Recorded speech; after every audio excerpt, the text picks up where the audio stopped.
Welcome to the hottest movie review on the internet today, the A-List Review.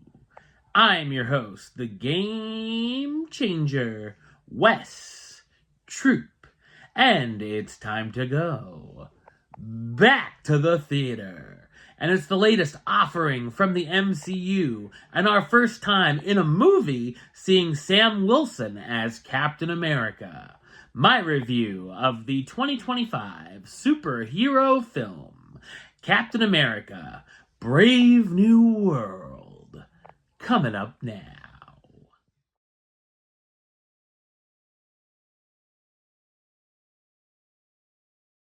Sam Wilson, the new Captain America, finds himself in the middle of an international incident and must discover the motive behind a nefarious global plan.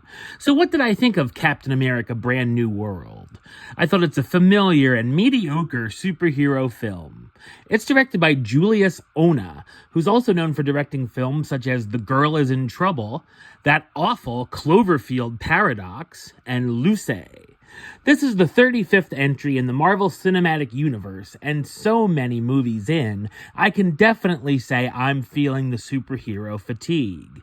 The MCU has been hit and miss since Avengers Endgame, for me at least, and unfortunately this film is more of a miss. Brave New World goes back in Marvel movie history to go back and tie up some loose ends, all the way back to 2008's The Incredible Hulk, and this entry could pass as a sequel to that movie, even more so than a Captain America film. It also finally brings up the Celestial that's in the Indian Ocean from the lifeless Eternals movie.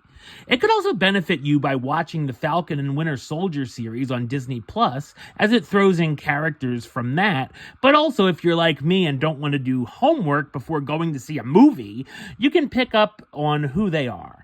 Speaking of Disney Plus, this actually feels like it could have just been a straight-to-streaming film or a special extended episode of the Falcon and the Winter Soldier series. The action scenes can fluctuate, with the shootouts and hand-to-hand combat feeling uninspired, but the flying sequences and dogfights are fine, and of course the highlight is the final battle between Cap and Red Hulk, even if they show a little too much in the trailer.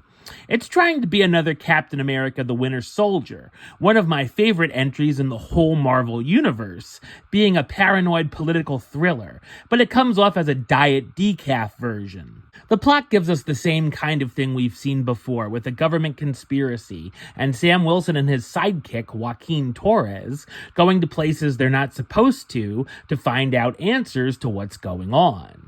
We also see the return of Thunderbolt Ross, with Harrison Ford stepping in for the late William Hurt, who just won the presidential election, and even though he's constantly at odds with Sam, he wants to work with him and start up an Avengers 2.0. The film went through a lot of reshoots and rewrites, and was written by 5 people, and it definitely feels that way. It's muddled with subplots that go nowhere, and shoehorned in characters, such as the side villain of Sidewinder, and a new fun-size Black Widow, with a surprisingly thin plot. The script also has tons of exposition that we didn't need. The comedy misses more than it hits, giving us some eye-roll-inducing moments. I also thought Sam's sidekick and new Falcon could be annoying and even cringeworthy at times. The villain behind everything, pulling the strings, who we've seen before, is forgettable too. There is also one post-credits scene at the very end of the credits, but I honestly don't think it's worth sitting around for, as it's one of the worst stingers yet. The cast stars Anthony Mackie, who I liked here as Sam Wilson, the Avenger who's taken up the mantle of Captain America and finds himself in the middle of an international incident, Harrison Ford as Thaddeus Thunderbolt Ross, the new president trying to get an important treaty signed, Danny Ramirez as Joaquin Torres, the first lieutenant who takes on Wilson's old mantle of the Falcon, Shira Haas as Ruth Bat Serpa, the Israeli former Black Widow who's the president's security advisor, Giancarlo Esposito as Sidewinder, the scientist and leader of the Serpent Society, and Carl Lumbly as Isaiah Bradley, the Korean war vet and super soldier who was imprisoned and experimented on for 30 years. And of course, you can expect a cameo or two.